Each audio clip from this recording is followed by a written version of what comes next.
रमेश सीतापुर गांव में रहता था। उसका एक छोटा सा परिवार था जिसमें उसके माता पिता और एक छोटी बहन थी। रमेश बहुत मेहनती था। वो दिन भर खेती बाड़ी करता और रात में घर आता। अपनी मेहनत की कमाई वो अपने माँ बाप को देता था। उसके जिम्मे अपनी बहन की शादी करना और उसे अच्छे घर से विदा करना था।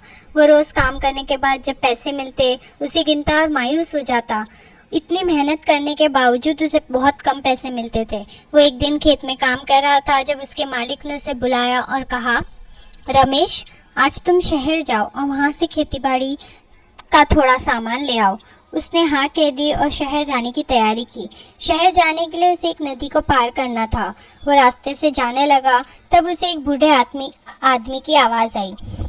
आह! मेरी मदद करो बेटा, मुझे अपने घर पहुंचा दो। रमेश ने उस बूढ़े आदमी से कहा, आपको कहाँ जाना है बाबा? मैं आपको छोड़ देता हूँ, पर मेरे पास कोई सवारी नहीं है। मैं पैदल ही जा रहा हूँ।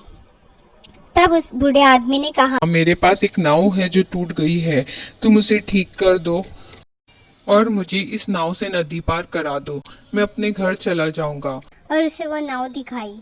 रमेश ने थोड़ी देर बाद वो नाव ठीक कर दी और इस बूढ़े आदमी को बिठाकर नदी पार करा दी। वो किनारे पर पहुंच गए। तब रमेश से उस बूढ़े आदमी ने कहा, तुम बहुत अच्छे हो, मेरी मदद की और मुझे किनारे तक पहुंचा दिया, इसलिए मैं तुम्हें इनाम दूंगा। और वो बूढ़ा एक सोने से भरी हुई टोकरी रमेश को दे दी। रमेश भी खुशी खुशी टोकरी लेकर अपने घर चला आया। इस सोने की मदद से उसकी बहन की शादी हो गई और उसने एक बड़ा घर भी खरीद लिया। रमेश अभी खेत में मजदूरी नहीं करता था। उसने कपड़ों की दुकान खरीदी और कपड़े बेचने लगा, जिससे उसे अच्छा खासा पैसा मिलता था। इसी गांव में मोहन नामी आदमी था जो रमेश की कामयाबी देखकर जलने लगा। उसे किसी न किसी तरह रमेश का राज जानना था। एक दिन वो रमेश के घर गया, पर दरवाजे पर ही उससे रमेश की बातों की आवाज़ आई।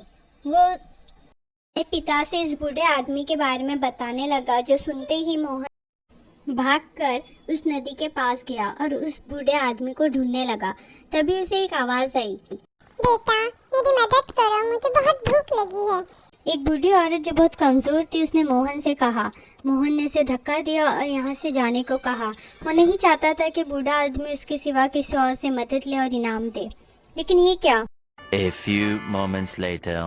वो बूढ़ी औरत एक राक्षस बन गई और उसने रमेश को कहा, तुमने मेरी मदद नहीं की, तुम बुरे हो, इसकी सजा तुम्हें मिलेगी। ये कहकर उसने रमेश को नदी में फेंक दिया और गायब हो गई। दरअसल वो बूढ़ी औरत ही अलग अलग शक्लों में लोगों से मिलती थी। जो उसकी मदद करता उसे वो इनाम देती और जो उसकी मदद नहीं करता उसे वो सज़ा देती। हमेशा दूसरों की मदद करें। अगर आपको मेरी कहानी पसंद आई और ऐसे ही मज़ेदार कहानी सुनने के लिए मेरे चैनल को सब्सक्राइब करें। बाय।